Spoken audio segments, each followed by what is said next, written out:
kay Presidente, lagi mong maririnig ang katagang, I will take responsibility. Akin yan. Pagtrapo, hindi mo talaga makikitang sa amin nagkamali. So basically, she is enticing hate. She is enticing her follower to hate you. Paano yung mga follower niya na hindi alam na ang pagpasa ng bill ay nag-first reading, second reading, third reading. So, actually, Ms. Laurio, thank you for clarifying that. That's true. I mean, Secretary Andanar, I've been the one pushing for emergency powers here. In fact, I've been asking the President, you certify it, all of your senators in your group would fast-track it. Of course, we have the train, etc., that took precedence. But why would you allow something like that? I know this is her personal blog. Did you call her attention? Did you explain it to her? I wasn't able to read or listen to that particular blog of Mocha. sure. I will check that. Yeah. November Alam mo, 26. never mind, because I know what I'm doing here in the Senate, and I feel that I'm the majority leader can attest to this. But it's just sad because she belongs to this. Never mind. This is not a forum for our personal vendetta. But Ms. Laurio, go ahead. What else? Madam Chair, Yes. before she moves on, may I? This is somehow related. If you're behind the Pinoy Ako blog, Yes, sir. Ms. Laurio, so what did you do after you came out with the news that it was not true? What did you do with the news? Because you said in your blog that we refused to sign that particular resolution, and it's not true that we did not refuse to sign. We were not asked to sign. Yes, sir. So what did you do afterwards? On that given time, sir, yung time na blinag ko yan, you were still not signing any resolution on that. And then, I made another... Because we were not asked to sign. There's a recibo from the office of Senator Kiko that says that an email was sent to some senators. That's not true. Even if it is true that emails was sent thereafter, that is not true because that is not the procedure here. You must know that in the procedure here in the Senate, any member of the Senate can come up to us and ask us to sign when it's a resolution. You do not email. When you email, that means you're avoiding. So if you're asking some people to learn about Senate proceedings, you must learn also about Senate proceedings. So thereafter, when you found out that we did not refuse to sign, as a matter of fact, we came out with our own resolution, what did you do? Well, the resolution was in the blog. It was stated that you said that, sabi niyo po, gagawa kayo ng resolution. And then when I write the second blog, dun po lumabas yung statement from the office of Senator Kiko na, in fact, you were informed via email that there's indeed a resolution because some of your colleagues... But that was already after it was filed. So, what did you do? Hindi mo inalis, hindi mo inalis yung po, news sir. mo. Kasi hindi mo ang inalis yung blog timeline... mo. Okay That's po. what I'm talking about, Madam Chair. Alam na niyang fake news, alam na niyang mali yung news, hindi pa inaalis. So what do we do about this? Yun ang gusto nating malaman. And hopefully we will be able to come up with legislation that would address such things. Kasi ganito lang yun, Ms. Laura. Para lang ma-explain ko rin sa mga nakikinig. Ang sinasabi ni Senator Soto, totoo nga naman, dito yung proceedings namin ako na nalapitan para pirmahan yon. So, swerte ko naman. Oh, hindi... Bakit hindi email sa'yo? Correct. Okay, so sabihin na natin, ewan ko na kung anong intention doon. Basta ako nalapitan, mabuti na lang na pirmahan ko. Ngayon, nung sinasabi ninyo na hindi na niya pinirmahan, kaya hindi mo na na-retract kasi tapos na yung blogging at that time, nasubmit na kasi yun eh. So hindi na talaga mapipirmahan. Nasubmit na yon. So that's why what they did was I think they came up with their own manifestations, correct?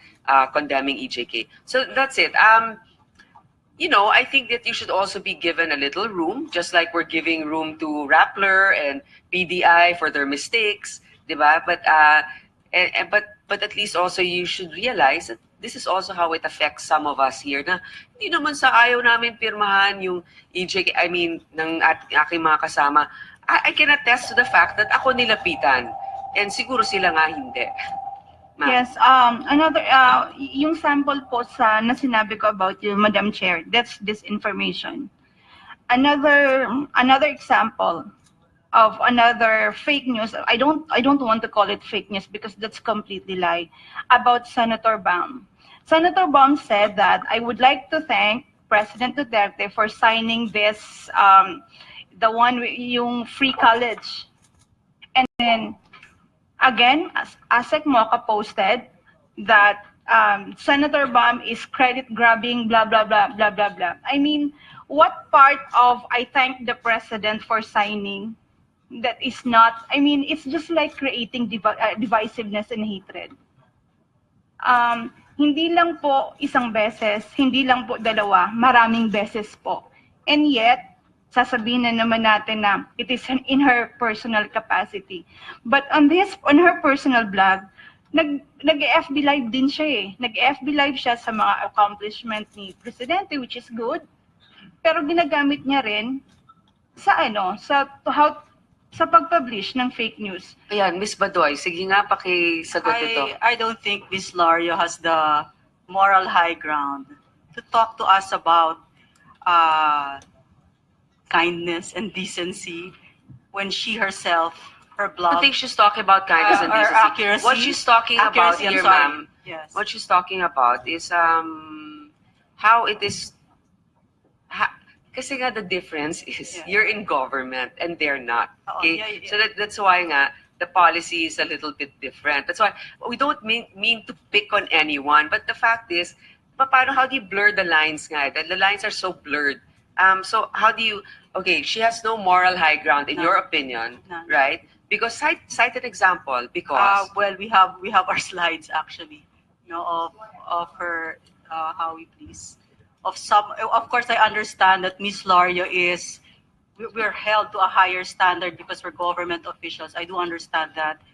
But even then, as humans, we don't take away our humanity. She's gone over and beyond what can be defined as decent. Yeah. Do you have that presentation? Can you please show it? Because I want to be Madam Chair, fair here. Madam Chair, Yeah. I wish to clarify, is this an official PCOO presentation prepared using taxpayer money and public employees? Is this Yes. USEC Badoy's personal presentation?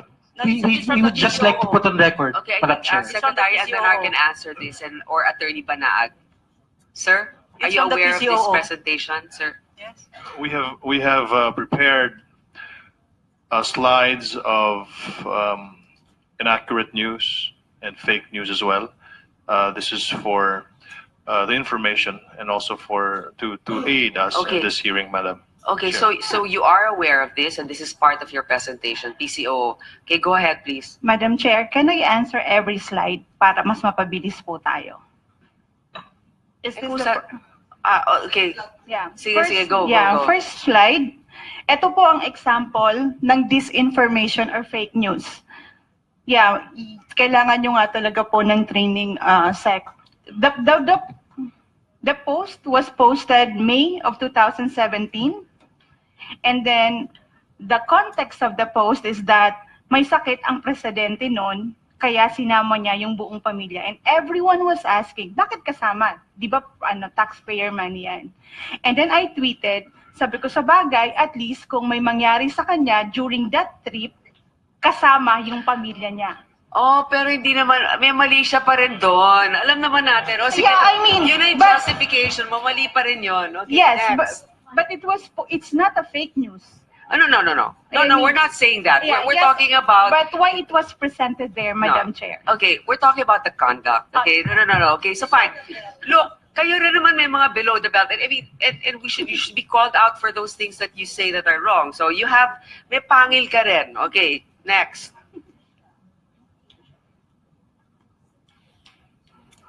Okay, so paano to? Hindi naman ikaw yan no? Yeah, it's the president who said that Bongo that's is a not your blog. billionaire. Okay. That's my blog, ma'am. A blog mo ko po rin? yan. Yeah. Okay. I Paano- was quoting the president saying na Bongo is billionaire. Oo, actually parang narinig ko rin yun di ba? Okay, so okay lang yun, di ba? Okay, next. But not in connection with the With the scandal. Ha? Hindi, Not with the scandal, not yung connected. context nung statement ni Ah, oh, President. hindi, kaya nga. So, di ba, this is actually what we're learning here. We're learning. That Madam you Chair? Madam- Madam Chair, Madam- siguro pwede pa-explain natin muna sila Secretary Andanar kung paano naging fake news yung pinopost nila. Siguro bago siya sumagot. Okay. Sec- Bongo, hindi lang selfie king. Ang pagkasulat kasi niyan ay very malicious, ma'am eh. That's very malicious. Pakialamero din. So anong ibig sabihin nito? Anong gustong hiwatig ni Miss Jover sa sambayanan? And of course, let us also take into consideration that these types of posts, ito yung nag-iengganyo ng mga hate messages eh. Itong mga post na ganito eh. But it's not fake news. It's a hate post. Hate post. Hate post. Hate post, and it could be fake news. Your Honor. Madam Chair? Okay. You first because yes. Madam Chair, if I may comment, since I'm a lawyer, this is not hate speech, Your Honor. This is precisely legal opinion. This is political opinion, Your Honor. And precisely, it's within the protection of the right to freedom of expression. No one's disputing that. But this is what we're trying to prove here. Both sides of the camp are kind of guilty also of perpetuating their beliefs in a way that can be offensive if you are on the other side of the fence. Yes, Your with Honor, but regards this. it is a dictum of freedom of expression advocacy that the antidote to speech that we hate is not less speech, but more speech, Your Honor. Therefore, if some quarters of our political society are against this post, this opinion, the antidote, Your Honor, is to post another opinion on that.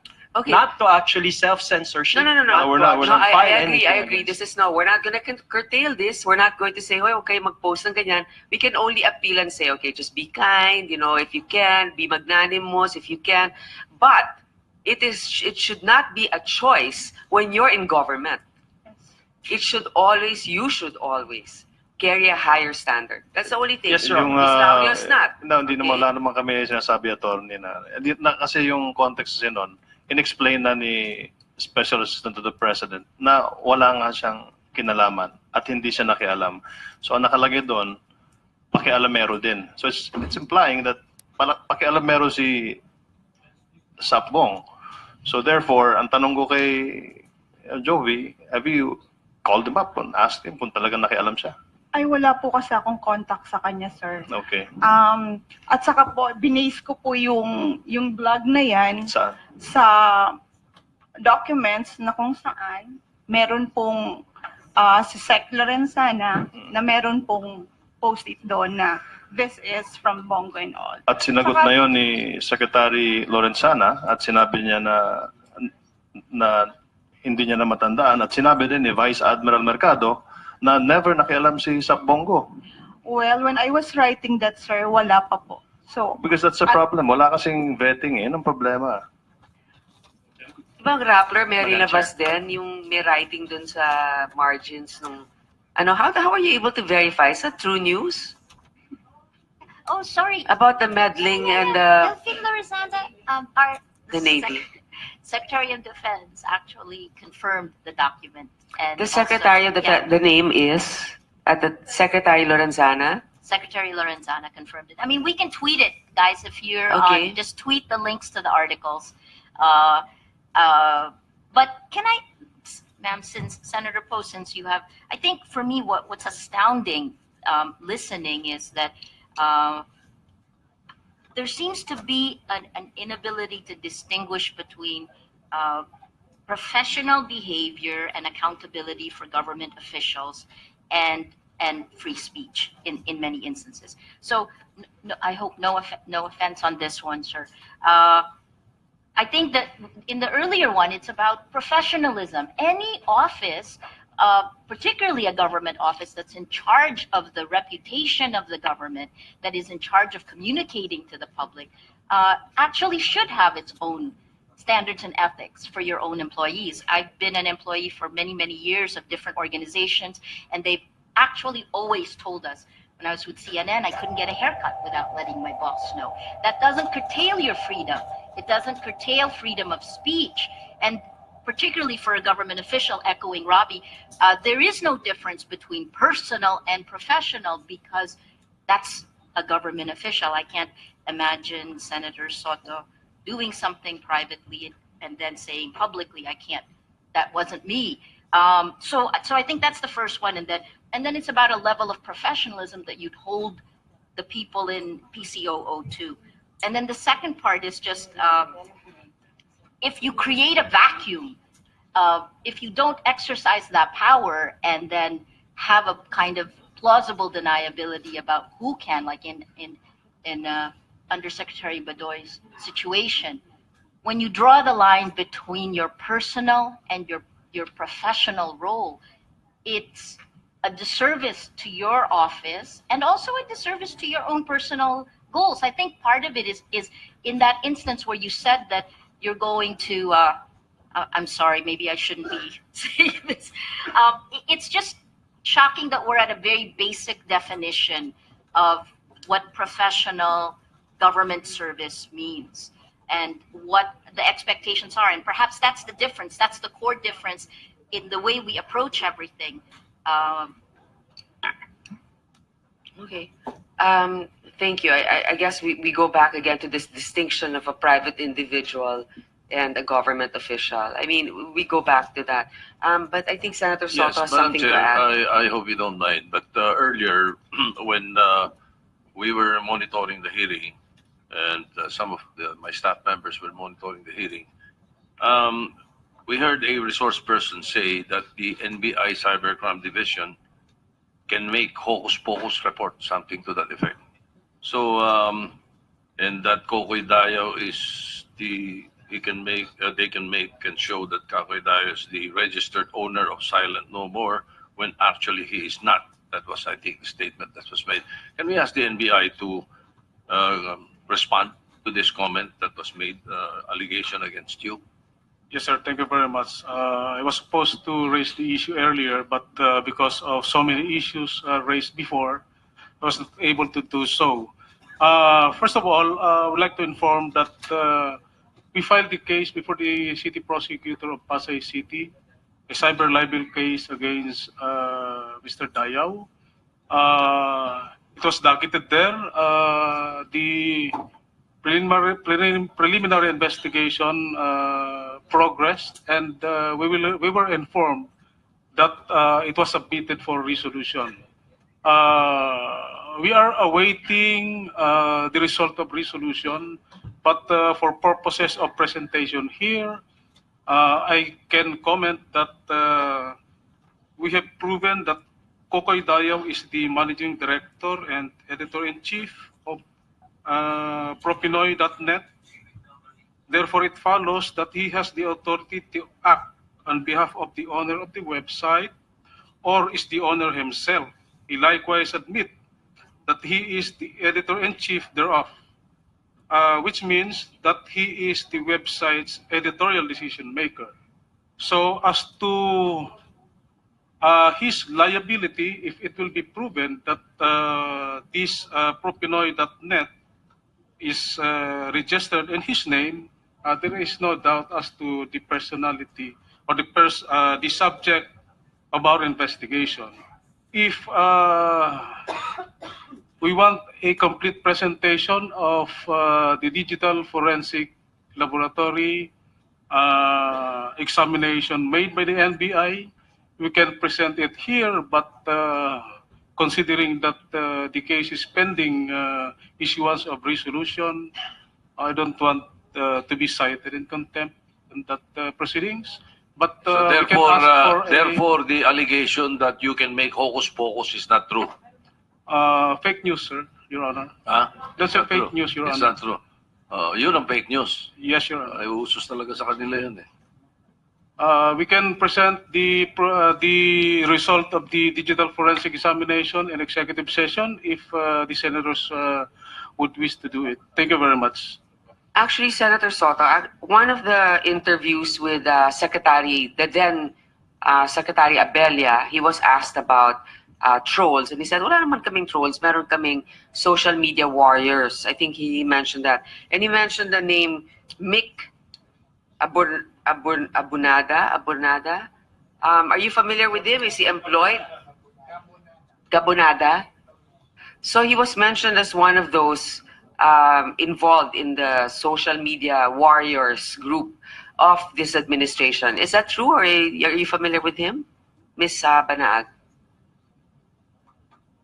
I've met Mr. Nick Gabonada once, Madam Chairman, but I'm not so familiar with Mr. Nick So Gabonada. why was And his name mentioned by Secretary Abella as belonging to the social media warriors of this administration? I would not really know the context as to which the Undersecretary Abella then mentioned his name, Senator. Mr. Lopez, yeah, you have something to add. Madam Chair, Mr. Gabonada is like Mr. Armand Nocum. He's a like a PR.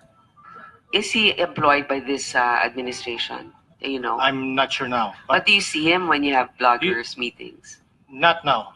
Before? But during the campaign, he During was the active. campaign. So, Mr. Secretary Andanar, is he still under your employ?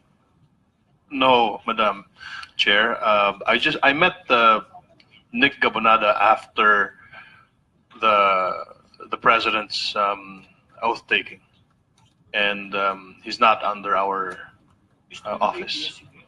Okay.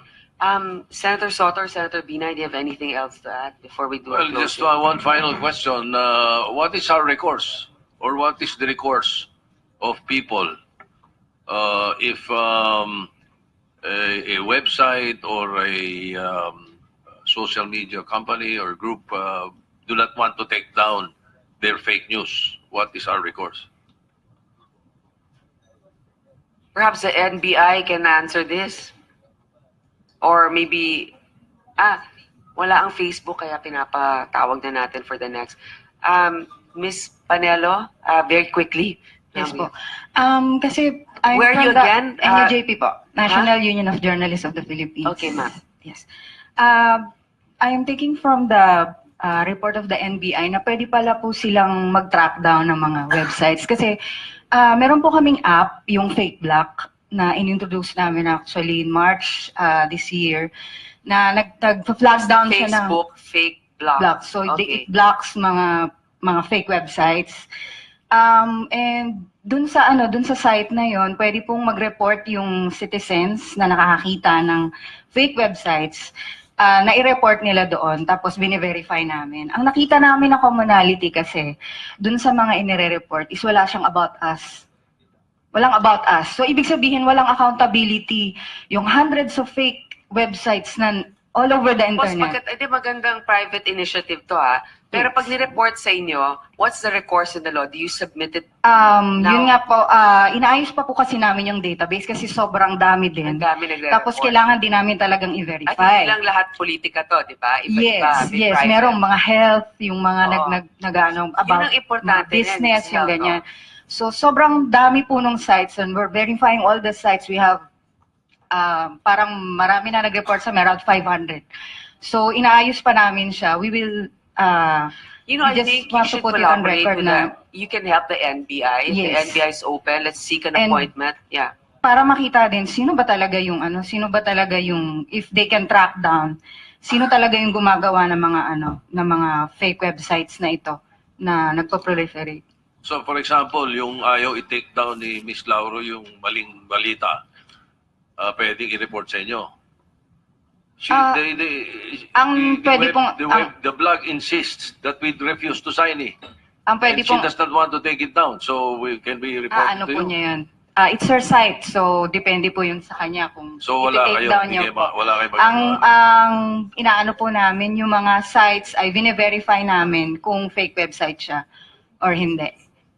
Yan po. And then, therefore, so the answer to my query is not, they can't do anything? Mr. Senator, Shall we if I may? Yeah. Mr. Alampay, go ahead. Kasi, Ako po, sa tingin ko po napakahalaga po nung tanong ni Senator Soto. And I will I'll try to answer also para sa mga nakikinig. Marami pong nanonood at alam ko naman po na dahil napakalihiti mo nung tanong na yun, pagka naagrabyado ako, anong pwede kong gawin? Hindi lang po nangyayari sa mga opisyal yan, nangyayari yan sa pangkaraniwang tao. Pag minsan nag-aaway lang, nagsisiraan na sa Facebook and so on. Babalikan ko lang po yung sinabi kanina ni Senator Pacquiao because I think he had the right instinct. Gaya lang ng sabi niya, inawat niya lang yung sarili niya. Pero nung sinabi niya nga, nung merong pinost si Yusek Badoy na hindi niya nagustuhan, sabi niya, alam mo, sa totoo lang, nag-isip na akong maghabla. Pero dahil Kristiyano ako, inisip ko na lang na wag. Pero yung option to take legal action is there. And as we said from the very start, we believe that all the laws are in place. There is more than enough to protect our reputations and to protect our integrity and our privacies as necessary. And yun po sa tingin ko ang paulit-ulit nating sinasabi na mahalaga na masabi dito at maintindihan ng taong bayan. Sa dinami-dami ng problema natin sa Facebook, alam natin makabago to. Pero yung mga solusyon, actually matagal na dyan. Kailangan lang alamin natin yung karapatan natin, paglaban natin, and ultimately, I do believe that the recourse is in the, I think what we're saying is, the recourse is in the courts, but not in the legislature. Bring it to court. If you feel you've been libeled, if you feel you've been defamed, if you feel you have been slandered, then by all means, take it to court. And then let the court decide. As much as possible, Madam Chair. Well, of course, that is the last recourse, no? But I was thinking, medyo baka magkaroon ng mas magandang approach. And just to remind everybody why, most of our press people or journalists do not realize perhaps that the reason they have the press freedom law is because of my grandfather. Kaya malapit sa loob ko yung journalism. Kaya ang tutuusin, ayoko talaga kayong awayin eh. Gusto ko nga kayong tulungan. As a matter of fact, I've already filed a new bill that will expand to them. Pinasa na nga and Senator Grace po, the new Soto III law. Imbis na yung Soto Laurio because sinama na yung broadcast. Sinama na kayo mga social media. Kaya sinasabi na dito, baka ako makahanap ng ibang recourse. Remember, the Press Freedom Law was Republic Act 53, 1946. Ganun katindi yun. Kaya malapit sa kalooban ko itong issue na to. Kaya dapat yan, siguro we should try to police ourselves. Medyo gumamit naman tayo ng konting konsyensya or gumamit ng konting delikadesa. Basta nakakasira ka ng kapwa, alamin mo muna kung tama yung sinasabi mo o hindi. Baka hindi eh. Dahil kung totoo, okay lang. Okay lang siraan mo. Pero kung hindi totoo, aba, teka, huwag naman. Dahil haharapin mo yan pag nandun ka na sa kabilang mundo. Thank you. Thank you for putting it simply but quite clearly, Senator Soto and Mr. Alampayo also for your... I'd like to acknowledge the presence of our Senate President, Senator Pimentel. Do you have any questions before I do my closing, sir? I'm not here to attend the hearing. He's here to remind me to wrap it up. So let me wrap it up. Madam Chair? Yes. Before we close, pwede ho ba sa next hearing, can we invite somebody from the ICT? Because I think very important itong ginagawa nilang draft for government officials when it comes to social media use. I think that's a good suggestion and we will certainly extend them an invitation. So, mga kasama, maraming salamat po sa inyong pagiging kalahok natin ngayong hapon. Noon ang mga chismoso at chismosa lang ang nagkakalat ng mga balita. Buti pa yon, napapagod at hindi ganon karami ang kapitbahay na pwedeng pagchismisan. Ngayon, daig ng fake news o ng mga balita ang naturang mga nagkakalat ng balita noon dahil isang click lang ay milyon-milyon na ang maaaring makaalam. The weaponization of social media certainly is a new development that the framers of our Constitution, even the most recent one in 1987, could not have foreseen. Parang hindi na tamang tawagin natin ang problema na ito na fake news. It is misinformation, it is disinformation, it is disrespect, perhaps. To misinform is to inadvertently share false information. To disinform is to deliberately create and share information known to be false. That is what experts term as misinformation and the disinformation of our ecosystem. Bloggers, although they have a right to criticize, do not have the right to misinform. Opinions passed off as news are as deadly as lies. Lalo na kung public official pa. Public officials, by the nature of their functions, should expect public scrutiny the moment they step into office. Pwede nating kapalan ang ating mga balat pero hindi natin pwedeng gawin ang ating konsensya na ganon. Mismo sa RA 6713, sinasabi na to engage in the private practice of a profession unless authorized by the Constitution or law, provided that practice will not conflict or tend to conflict with their official functions. Public office is a public trust. Dapat naman talaga napupuna ng mga mamamayan kaming mga naninilbihan. Bawal ang balat sibuyas sa serbisyo publiko at lalo ng bawal ang sinungaling. Hindi dapat tayo ang promotor ng misinformation at disinformation. Tayo dapat ang nangunguna sa pakikipaglaban dito. Ganun pa man, gusto man nating burahin ang lahat ng misinformation or disinformation, we should be very careful in trying to regulate or criminalize any speech. With fake news threatening our daily realities, I believe that legislative solutions exist. Isang mainam na solusyon ang edukasyon at patuloy na kampanya para sa tamang partisipasyon sa cyberspace. Media literacy is the best long-term solution, but it should not just be the government. We are grateful for all private entities, particularly those coming from the media that teach netizens how to distinguish real from false information. Titignan rin natin kung anong accountability ng mga kapangyarihan na pigilin ang fake news from the source, such as social media sites. Maybe we can ask from them more transparency in their procedure for takedown because ultimately it's their platform that dictates what to show or hide on our feeds. It's also time that we encourage people to use the existing laws and institutions like the NBI Cybercrime Division already in place. With technology, we can fight back abuses in technology. On this note, upon motion of Senator Pacquiao, we will issue subpoenas to Facebook, Google, and Mr. Cocoy Dayao. Also from the suggestion of some of our resource persons, we will invite for our next hearing the two telecommunications providers, Globe and Smart, and upon the recommendation of Senator Nancy, we will invite the DICT. We need to look into setting parameters for official government platforms so that these can't be used as tools of hateful propaganda and misinformation. Guilty, both sides. Nakita natin where our heart is closest to, we tend to defend it. That's human nature, human emotion, but I guess we just need to remind ourselves to be more respectful. On the policy front, we continue to rely on online discourse to help us gauge public sentiment. As chairperson of the Committee on Public Information and Mass Media, I give my assurance that freedom of expression and the press will never be restrained in my committee. And I know that this body respects that as well with my colleagues. This is exactly why the issue on misinformation and disinformation is particularly crippling for us. As you know, the majority leader has mentioned that it is through his grandfather's law and which we amended to be suitable to the times. That's why journalists, bloggers, and are now protected under the SHIELD law.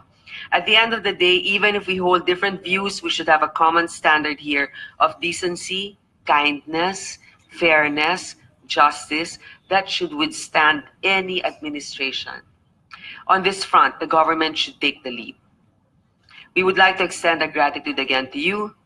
Unfortunately, I can't adjourn this hearing, even if I wanted to. It is now suspended. Thank you.